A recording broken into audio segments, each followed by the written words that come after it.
Hey, and welcome to my channel. My name is Defensiveness and I'm a counselling psychologist doing my doctoral training. And I make videos about relationships and what makes people connect with each other. In today's video, we'll be talking about the Four Horsemen. And the Four Horsemen are 4 styles of communication that tend to damage any type of relationship. And arguably, this is what Dr. Gottman found, is that it can damage any type of romantic relationship and probably lead to a breakup if too much of this happens over time. So it's important to know that not any type of argument is damaging to a relationship. Arguments can be very healthy. It can be a different way of meeting your partner, on getting to know them and expressing your own opinions and feelings around the subject. However, these 4 styles have been found to be particularly damaging. So let's dive in. So the first horseman is criticism. So criticism is an attack on a person as their identity, as their whole being, as their being as a human. It's not just calling out someone's behavior or complaining about something someone did a couple of hours ago, for example. It is saying they're bad as a being. So examples of criticism can be like, why can't you do this right? And you always do this. And what's wrong with you? So comments like that can be really attacking someone as a person. It can be really hurtful for someone to receive. So the second horseman is defensiveness. So examples of defensiveness can be comments like, I can never do right by you, or I can never do good enough, or you're not perfect either. So what happens, it's a counterattack. It's a counterattack because someone feels like they're personally under attack and they're probably feeling hurt and vulnerable, so they're getting back at someone. So the third horseman is stonewalling.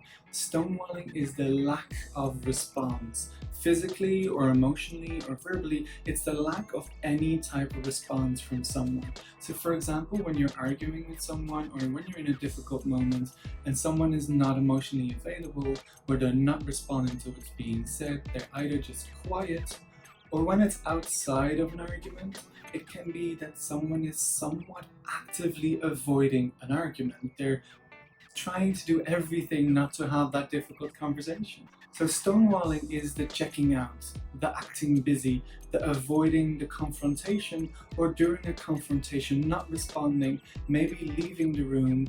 And it's important to note that sometimes it can be helpful to leave the room or pause an argument to gather yourself again, and so that you can have a productive conversation. That's something different than to leave the room and never engage in the conversation again.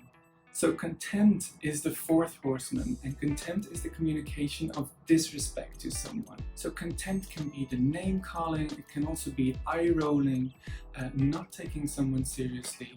It can be in small details over time accumulating to this whole message of disrespect and potentially I'm better than you are type message. Some quick tips, and there can be a lot more said about this, but some quick tips to keep in mind is that it can be helpful to have a gentle startup of a conversation. If there's something bothering you, try and start this conversation slowly. If you start with criticism, for example, it sets the tone for a hurtful, blaming type conversation. When it comes to defensiveness, it's about taking responsibility.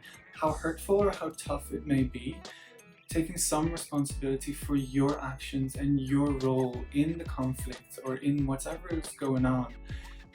Some responsibility goes a long way for both parties to calm down a little bit and cool down. In terms of contempt, for example, it's a big one, it's a vague one, and can go into small details of the disrespect.